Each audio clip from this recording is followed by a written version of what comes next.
আমরা একজন শহীদ ফ্রিল্যান্সার মুগ্ধকে হারিয়েছি। এখন ফ্রিল্যান্সার ভাইয়েরাও গর্ব করে বলতে পারবে, চলমান আন্দোলনে হাজারো শহীদের ভিড়ে আমাদেরও একজন শহীদ ফ্রিল্যান্সার ভাই আছে।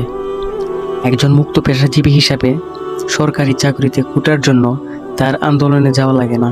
তারপরেও ভাইটি এই আন্দোলনে শরিক হয়েছিল দেশের সকল নাগরিকদের সমমর্যাদার জন্য। নিজের দেশে তৃতীয় শ্রেণীর নাগরিক হিসাবে না বাঁচার জন্য এই আন্দোলনে সে সমর্থন দিয়েছিল। ফলাফল হচ্ছে ঘাতক পুলিশের বুলেট ভাইটির জীবন প্রদীপ নিভিয়ে দিয়েছে। তার প্রোফাইলে অনেকগুলো অর্ডার পেন্ডিংয়ে আছে। কাজ ডেলিভারি না পেয়ে ভাইয়াররা হয়তো রাগ করে 1 স্টার দিয়ে চলে গেছে। অবশেষে ভাইয়াররা জানতে পেরেছে সে ন্যায়ের পক্ষে কথা বলতে যেয়ে শহীদ হয়েছে। ইন্না লিল্লাহি ওয়া ইন্না ইলাইহি রাজিউন। বেঁচে থাকলে হয়তো সে দেশের জন্য আরো অনেক কিছু করতে পারত, কিন্তু সেগুলো এখন অতীত।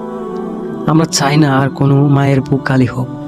আসুন সবাই তার জন্য দোয়া করি, আল্লাহ যেন তাকে এবং সকল শহীদ ভাইকে জান্নাতের উচ্চ স্থানে সুখে শান্তিতে রাখেন। তার পরিবারকে এবং সকল শহীদ ভাইদের পরিবারকে এই সুখ কাটিয়ে ওঠার তৌফিক দান করেন। আমিন।